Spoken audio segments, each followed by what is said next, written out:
Movie शुरू पहाड़ों से होती है, जहाँ एक कपल बेकी और उसका हस्बैंड डैन को देखते हैं जो पहाड़ पर चढ़ रहे हैं। इनकी अभी अभी शादी हुई थी। दोनों अपनी जिंदगी में बहुत खुश थे। इनको पहाड़ों पर चढ़ने का बहुत शौक था। ये कह लें कि इनमें एक जुनून था और यही जुनून इनको खतरनाक इलाकों में ले जाता है। यहाँ इनके साथ बेकी की दोस्त भी थी, जिसको हमेशा से खतरों से खेलने का बहुत शौक था। ये तीनों अपने लिए हर बार एक नया खतरा ढूंढते थे। अब पहाड़ पर चढ़ते हुए डैन का हाथ एक परिंदे के घोंसले पर लग जाता है। वो परिंदा जब इसके डर से उड़ता है, जिससे डैन का बैलेंस खराब हो जाता है और वो रस्सी से लटक गया था और चाहकर भी वो अब ऊपर नहीं आ सकता था। यहाँ बेकी और उसकी दोस्त उसको बचाने की पूरी कोशिश करती हैं, पर वो उसको नहीं बचा पाती और आखिरकार वो नीचे गिरकर मर जाता है। जिसके बाद हमें 1 साल बाद का सीन दिखाया जाता है। बेकी अभी भी अपने हस्बैंड की मौत के गम में थी और उसने अभी तक अपने पास डैन की अस्थियों यानी उसकी जली हुई हड्डियों को रखा हुआ था और साथ ही साथ वो अब शराबी भी बन गई थी, जिस वजह से उसकी जिंदगी पूरी तरह खराब हो रही थी। बेकी के डैड अपनी बेटी की ऐसी हालत देखकर काफी ज्यादा परेशान थे, इसीलिए बहुत टाइम के बाद वो उसकी सबसे अच्छी दोस्त को बुलाते हैं, जिसका नाम हंटर था, जो इसके और इसके हस्बैंड डैन के साथ पहाड़ों पर चढ़ाई किया करती थी। अपने हस्बैंड की मौत के बाद वो अपनी दोस्त से 1 साल बाद मिली थी। उसकी दोस्त हंटर कहती है, चलो ना हम दोबारा से कहीं चढ़ाई करते हैं, हमारा तो ये शौक था ना, तुम मेरे साथ चलो, तुम्हें अच्छा लगेगा। वो उसको एक पुराना टावर दिखाती है जो 2000 फीट लंबा था और ये टावर सहरा में था। वो कहती है, तुम मेरे साथ वहाँ जाना, जहाँ पर जाकर तुम अपने हस्बैंड की राख को ऊपर से बिखेर देना, तुम्हें अच्छा लगेगा और उसकी आत्मा को भी सुकून मिलेगा। बेकी सब बातों के बारे में बहुत सोचती है और आखिरकार वो ये फैसला करती है कि वो हंटर के साथ जाएगी। ये उसके साथ एंजॉय करना चाहती थी। दोनों अब अपने सफर पर निकल जाती हैं। रास्ते में ये खूब मस्ती करती हैं और अपने फोन पर वीडियोस भी बनाती हैं, पर इसी दौरान उनकी लापरवाही की वजह से दोनों के साथ हादसा होने वाला था। एक ट्रक जो बहुत स्पीड से आ रहा था इनकी गाड़ी को मारने वाला था, लेकिन एन वक्त पर ये अपनी गाड़ी को रोक लेती हैं और सुकून का सांस लेती हैं कि ये बच गई और आगे बढ़ती हैं। ये दोनों अब अपनी मंजिल तक पहुंच गई थी। जाते हुए हंटर मरी हुई एक बकरी को भी देखती है, जिसको परिंदे खा रहे थे। वो सभी परिंदों को उड़ाती है और उस बकरी की तस्वीर लेकर अपनी इंस्टाग्राम पर पोस्ट कर देती है, जिसके बाद वो टावर तक पहुंच जाती है। हंटर यहाँ पर वीडियो बनाती है। ये सब कुछ रिकॉर्ड कर रही थी। पहले तो इन्हें टावर की ऊंचाई देखकर बहुत डर लगता है। बेकी की हालत देखकर ऐसा लग रहा था कि वो बहुत डरी हुई है। हंटर कहती है, ओह कम ऑन यार, डरने की क्या जरूरत है, हम कर लेंगे।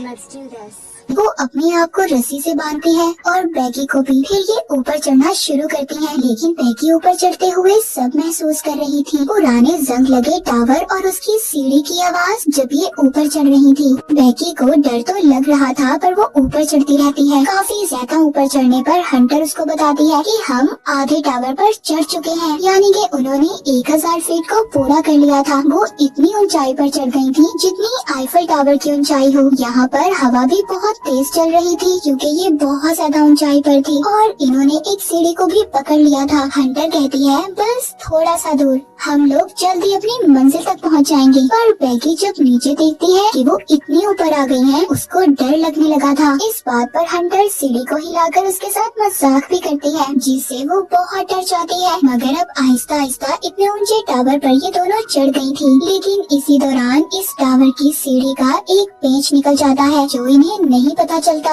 ये तो अपनी खुशी मनाने में लगी हुई थी। हंटर अपना ड्रोन कैमरा निकालती है और सब कुछ रिकॉर्ड करती है। बेकी भी अपने दोस्त के साथ खुश थी, पर हंटर यहाँ पर नहीं रुकती। वो टावर से लटक जाती है और बेकी से कहती है कि मेरी तस्वीर बनाओ, और साथ ही साथ वो बेकी को भी ऐसा करने का कहती है। उसे डर तो लग रहा था, पर अपने डर पर काबू पाते हुए वो हंटर की बात मान लेती है और लटक जाती है और लटक कर वो भी तस्वीर बनाती है, जिसके बाद हंटर उसको गले लगा लेती है। यहाँ पर बेकी अपने हस्बैंड की राख को हवा में उड़ा देती है। अब इसको कुछ सुकून मिला था और दोनों उसके बारे में याद करने लगती हैं। जब सब कुछ खत्म हो गया था, ये वापस जाने का फैसला करती हैं। ये अपना सारा सामान पैक करती हैं। बेकी जैसे ही अपना बैग लेकर नीचे उतरती है, पुराने टावर की जंग लगी सीढ़ी टूट गई थी। बेकी लटक जाती पर हंटर ने किसी न किसी तरह उसे ऊपर खींच लिया था। पर बैगी का बैग नीचे टावर के एंटीना पर लटक जाता है, जिसमें इनका ड्रोन कैमरा और खाने पीने का सामान था। वो अब इनकी पहुंच से दूर हो चुका था। बैगी घबराने लगती है। दोनों अपना फोन भी चेक करती हैं, पर यहाँ ऊंचाई पर फोन में सिग्नल ही नहीं थे। तभी उनको टावर पर से एक फ्लेयर गन और दूरबीन मिलती है। हंटर कहती है, अभी इसका हमें क्या फायदा, हम इस वक्त अगर गन को चलाएंगे भी तो क्या फायदा होगा। बैगी थोड़ा घबरा जाती है जब वो देखती है कि उसकी टांग पर जख्म हो गया था। हंटर उसको पट्टी बांधती है। अब ये दोनों करती भी तो क्या करती, उधर ही बैठकर व्लॉग अपनी वीडियो को खत्म करती है। कुछ घंटों के बाद हंटर दूरबीन से देखती है, उधर थोड़ी ही दूर एक गाड़ी खड़ी है। ये लोग उन्हें मदद के लिए नहीं बुला सकती थी। तभी हंटर अपना फोन चेक करती है। जो पोस्ट इसने मरी हुई बकरी की थोड़ी देर पहले की थी, उस पर लोगों के लाइक और कमेंट्स थे। मतलब उस वक्त जमीन पर सिग्नल्स थे।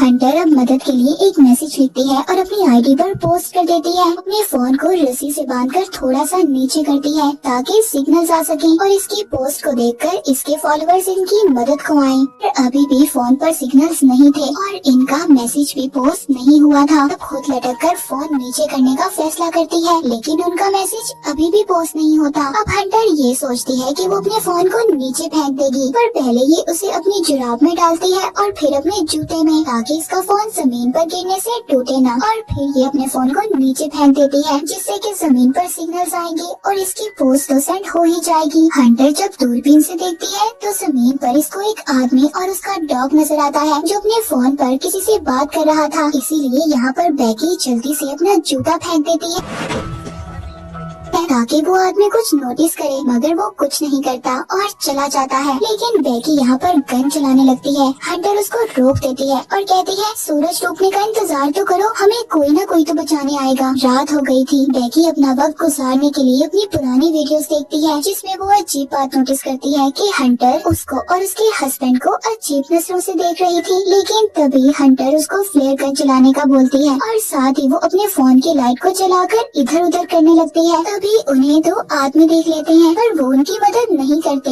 कि ना ही वो उन्हें साफ नजर आ रही थी। जाहिर सी बात है वो इतनी ऊंचाई पर जो थी, उल्टा वो आदमी उनकी गाड़ी चुराकर भाग जाते हैं। अब यहाँ पर रात को ये सोने की कोशिश करती है। हंटर नीचे गिरने वाली थी, पर बैगी उसको बचा लेती है। तभी वो उसकी टांग पर बना हुआ एक टैटू देखती है, जिस पर 143 लिखा हुआ था। और यहाँ पर बैगी को याद आता है, वो जब भी अपने हस्बैंड डैन को आई लव यू बोलती थी, वो जवाब में उसको 143 बोलता था। यहाँ पर बैगी को ये बात पता चल गई थी कि उसके हस्बैंड और उसकी दोस्त का आपस में रिश्ता था, और अब हंटर के पास भी कोई और दूसरा रास्ता नहीं था। वो बैगी को अपने और उसके हस्बैंड के बारे में सब कुछ बता देती है। बैगी ये सब सुनकर अजीब सी सोच में थी। हंटर उससे माफी मांगती है, लेकिन इसी दौरान बैगी अपने बैग को देख रही थी, जिसमें उसका ड्रोन और पानी भी था। हंटर कहती है, मैं जाऊंगी उधर तक तुम्हारे बैग को लेने के लिए। अब वो टावर के चारों साइड पर एक हुक डालती है और रस्सी से खुद को बांधकर लटककर बैग लेने जाती है, पर अभी भी वो बैग तक नहीं पहुंच पाई थी। अब हंटर क्योंकि शुरू से ही न डर थी, इसीलिए वो रस्सी को छोड़कर एंटीना के ऊपर कूद जाती है और बैग ले लेती है। हालांकि अब रस्सी उससे दूर थी, लेकिन वो बैग से सेल्फी स्टिक को निकालकर उसकी मदद से बैग को रस्सी बांध देती है। अब वो एक खुद लंबी छलांग लगाती है, जिससे वो रस्सी को पकड़ लेती है। आहिस्ता आहिस्ता उसे पकड़कर वापस ऊपर चढ़ती है, मगर एकदम रस्सी उसे छूट जाती है और वो नीचे गिर जाती है।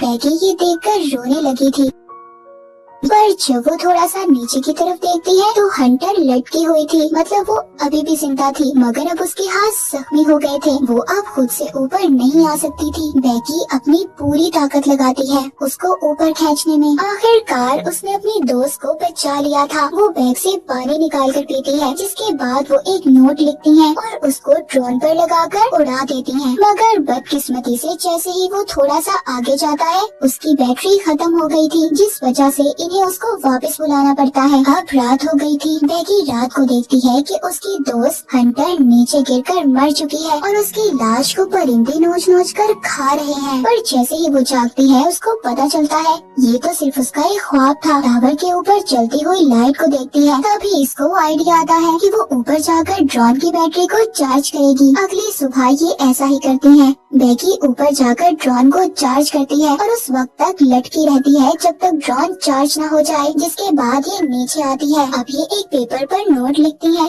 और उसको ड्रोन पर लगाकर उड़ा देती है। ये अपने ड्रोन को एक घर की तरफ भेजती है। इससे पहले ड्रोन घर तक पहुंच पाता गाड़ी से टकराकर टूट जाता है। ये यहाँ पर एक दिन इसी उम्मीद में गुजार देती हैं कि कोई इनकी मदद के लिए आएगा। बैगी की हालत बहुत ज्यादा खराब हो चुकी थी। अब वो एक दिन भी यहाँ नहीं गुजार सकती थी। तभी वो हंटर से उसका जूता मांगती है ताकि वो अपने फोन को नीचे फेंक सके दोबारा से मैसेज लिखकर, क्योंकि उसके पास कोई और दूसरा रास्ता नहीं था। पर हंटर उसको मना कर देती है। यहाँ पर हमें पता चलता है कि हंटर तो उसके साथ ही नहीं, वो तभी नीचे गिरकर मर गई थी जब वो बैग लेने के लिए गई थी। और बैगी का सिर्फ एक ख्याल था कि हंटर उसके साथ है ताकि वो खुद को अकेला महसूस न करे। जब वो नीचे देखती है तो उसकी दोस्त हंटर की लाश परिंदे खा रहे थे। बैगी अब बहुत ज्यादा रोती है। अपने डैड के लिए एक मैसेज रिकॉर्ड करती है, एक आखिरी मैसेज। उसको भी अब ये उम्मीद नहीं थी कि वो बच पाएगी। अब सुबह हो जाती है। एक दिन और गुजर गया था। तभी एक परिंदा उसकी टांग पर निकलता हुआ खून देखकर उसे खाने आ जाता है। बैगी उस परिंदे की गर्दन तोड़कर उसे कच्चा खा जाती है,